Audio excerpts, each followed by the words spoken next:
Are you preparing for the FE exam and struggling to make sense of complex numbers, polar form, and roots? You're not alone, and in this video, we're going to make it all click. We'll break down complex numbers, show you how to move between rectangular, polar, and exponential forms, and walk step by step through how to find the roots of complex numbers, like the exact type of problems you'll see on the FE exam. If you are serious about passing the FE exam, make sure to like this video, drop a comment with topics you want covered next, and subscribe for more engineering content designed to help you pass. Let's get started. First things first, what is a complex number? A complex number is the sum of a real number and an imaginary number. Real numbers include both rational and irrational numbers, while imaginary numbers represent the square roots of negative numbers. Every imaginary number can be expressed in the form I times b, where I represents the square root of -1, and b is a real number. We write I equals square root of -1. Note, I can also be used as the imaginary unit vector. However, J is used in the fields of electrical engineering and control systems engineering to avoid confusion with the variable for current, which is I. The rectangular or trigonometric form of a complex number is expressed in the form a plus I times b. In this expression, a is the real part, and b is the imaginary part. This characteristic is described in this graph. Complex numbers are mostly no different from common numbers when it comes to algebraic operations like addition, subtraction, and multiplication. Let's take a look at an example for each one. When adding two complex numbers, real parts are added to real parts, and imaginary parts are added to imaginary parts. We can write this as the sum of a plus j times b and c plus j times d equals the sum of a plus c and j times b plus d. And for subtraction, you would write the difference of a plus j times b and c plus j times d equals the sum of a minus c and j times b minus d. For example, add the complex numbers 3 plus 4i and 2 minus 5i. Pause here to try it on your own. First, add the real numbers. So 3 plus 2 is equal to 5. Next, add the imaginary numbers. 4i minus 5 equals -1i. Finally, combine the results. So 5 minus I, therefore, 3 plus 4i plus 2 minus 5 equals 5 minus I. When multiplying two complex numbers in rectangular form, use the algebraic distributive law and the equivalency j squared equals -1.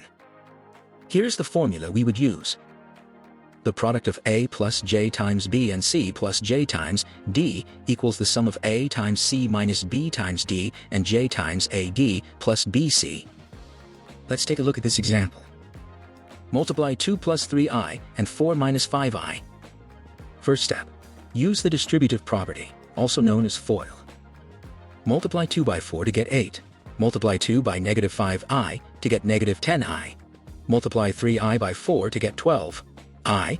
Multiply 3i by -5i to get -15i squared. So we get 8 minus 10i plus 12i minus 15i squared. Combining like terms, we get 8 plus 2i minus 15i squared. Now, use the fact that I squared equals -1.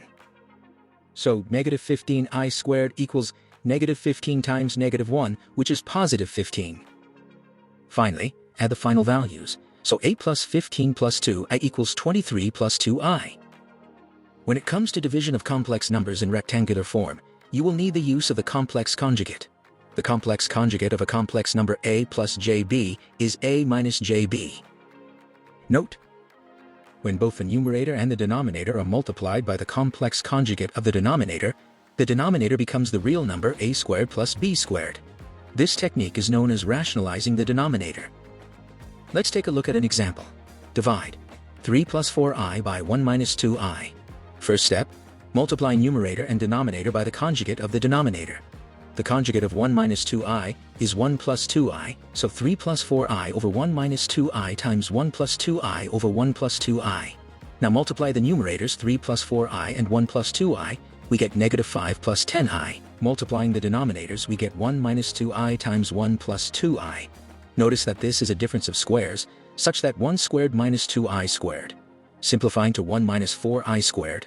Since we know that I squared equals -1, we can write 1 minus 4 times -1 equals 1 plus 4, which is 5. Combining the numerator and denominator, we get negative 5 plus 10i over 5. Dividing each term by 5, we get negative 1 plus 2i. Therefore, 3 plus 4i over 1 minus 2i equals negative 1 plus 2i. For engineers, the flexibility to go from rectangular to polar coordinates is essential. A complex number can be expressed in the polar form r times cosine of theta plus j times sine of theta, where theta is the angle from the x-axis and r is the distance from the origin. R and theta are the polar coordinates of the complex number. Another notation you might see for the polar form of a complex number is r times e to the j times theta power. So how do you convert complex numbers from polar form to rectangular form? The rectangular form of a complex number, x plus j times y, can be derived from the complex number's polar coordinates r and theta, using x equals r times cosine theta and y equals r sine of theta. For example, convert the polar complex number to rectangular form. Z equals 5 times cosine of 60 degrees plus I times sine of 60 degrees. Step 1. Use the conversion formula. Z equals r times cosine of theta plus I sine of theta equals r of cosine of theta plus r times I times sine of theta. Step 2. We can substitute the known values of r as 5 and theta as 60 degrees. So we have z equals 5 times cosine of 60 degrees plus 5 times I times sine of 60 degrees. Now, let's apply some known trig values. Cosine of 60 degrees equals 1/2, and sine of 60 degrees equals the square root of 3 over 2. So we can write z equals 5 times 1/2 plus 5 times I times square root of 3 over 2. Simplifying the equation, we get our final answer. Z equals 5 over 2 plus 5 times the square root of 3 over 2 times I. How do you convert complex numbers from rectangular form to polar form? L, the polar form of a complex number, r times cosine of theta plus j times sine of theta, can be determined from the complex number's rectangular coordinates x and y, using r equals the absolute value of x plus j times y equals the square root of x squared plus y squared, and theta equals arctan of y over x. Let's take a look at an example. Convert the complex number to polar form. Z equals negative 3 plus 3 times square root of 3 times I. First step, find the magnitude r. Use the formula, r equals square root of x squared plus y squared. Using what is given, we see that x equals negative 3 and y equals 3 times squared root of 3. So, r equals the square root of negative 3 squared plus 3 times the square root of 3 squared. Equals square root of 9 plus 27. Which is the square root of 36, which equals 6. Now, using our x and y, we need to find the angle theta. We can use tan of theta equals y over x. Inputting our values, we can put 3 times the square root of 3 over negative 3, which is negative square root of 3. Here, our reference angle will be theta. The reference angle equals 60 degrees. Next, we would determine the correct quadrant. Since x is less than 0 and y is greater than 0, this puts the point in quadrant 2. So theta equals 180 degrees minus 60 degrees equals 120 degrees. Now, we write this in polar form. So we have z equals r times cosine of theta plus I times sine of theta. Our final answer is z equals 6 times cosine of 120 degrees plus I times sine of 120 degrees. In case you were curious on how to multiply and divide in polar form, the multiplication and division rules defined for complex numbers expressed in rectangular form can be applied to complex numbers expressed in polar form. Using the trigonometric identities, these rules reduce to r 1 times cosine of theta 1 plus j times sine of theta 1 times r 2 times cosine of theta 2 plus j times sine of theta 2 equals r 1 times r 2 times cosine of theta 1 plus theta 2 plus j times sine of theta 1 plus theta 2. And 1 times cosine of theta 1 plus j times sine of theta 1 over r 2 times cosine of theta 2 plus j times sine of theta 2. The equation x plus j times y to the power of n equals r times cosine of theta plus j times sine of theta to the power of n, or r to the power of n times cosine of n times theta plus j times sine of n times theta. Is de Moivre's formula. This equation is valid for any real number x and integer n. Complex numbers can also be expressed in exponential form. The relationship of the exponential form to the trigonometric form is given by Euler's equations, also known as Euler's identities. e to the power of j times theta equals cosine of theta plus is j times sine of theta. E to the power of negative j times theta equals cosine of theta minus j times sine of theta. Cosine of theta equals e to the power of j times theta plus e to the power of negative j times theta over 2. Sine of theta equals e to the power of j times theta minus e to the power of negative j times theta over 2 times j. Here is an example of the identities in use. Convert the complex number from exponential form to rectangular form.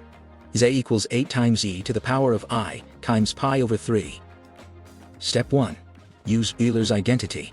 Euler's formula states that e to the power of I times theta equals cosine of theta plus I times sine of theta. Applying it to this scenario, write z equals 8 times cosine of pi over 3 plus I times sine of pi over 3. Now, we substitute trig values such that cosine of pi over 3 equals 1/2, and sine of pi over 3 equals the square root of 3 over 2. Plugging in, we can go z equals 8 times 1/2 plus I times the square root of 3 over 2. Next, we can distribute the 8, so we can write 4 plus 4 times the square root of 3 times I, our final answer. Now let's talk about finding the roots of complex numbers. To find the kth root of a complex number, use w equals the kth root of r times the cosine of theta over k, plus n times 360 degrees over k, plus j times sine of theta over k, plus n times 360 degrees over k, where the complex number is described as z equals r times cosine of theta plus j times sine of theta. Here, n can be any integer number. Here is an FE-style example using this formula. Find the cube roots of k equals 3 of z equals 8 times cosine of 60 degrees plus j times sine of 60 degrees. Step 1. Identify the values. We have r equals 8, theta equals 60 degrees, and k equals 3. Next, we compute the magnitude of roots by computing the cubed root of 8, which is 2.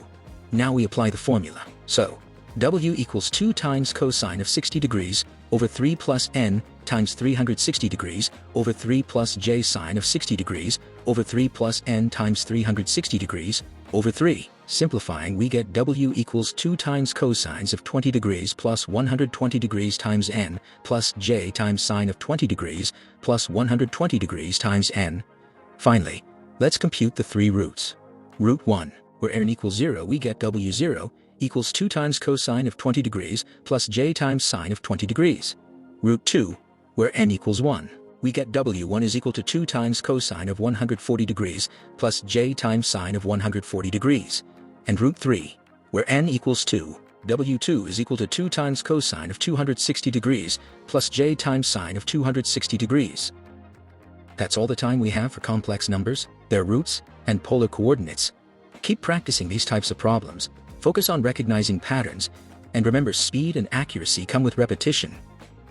If this video helped you get one step closer to passing the FE exam, make sure to like the video, share your questions or topics you want next, and subscribe so you don't miss future lessons. Good luck on your exam, you've got this.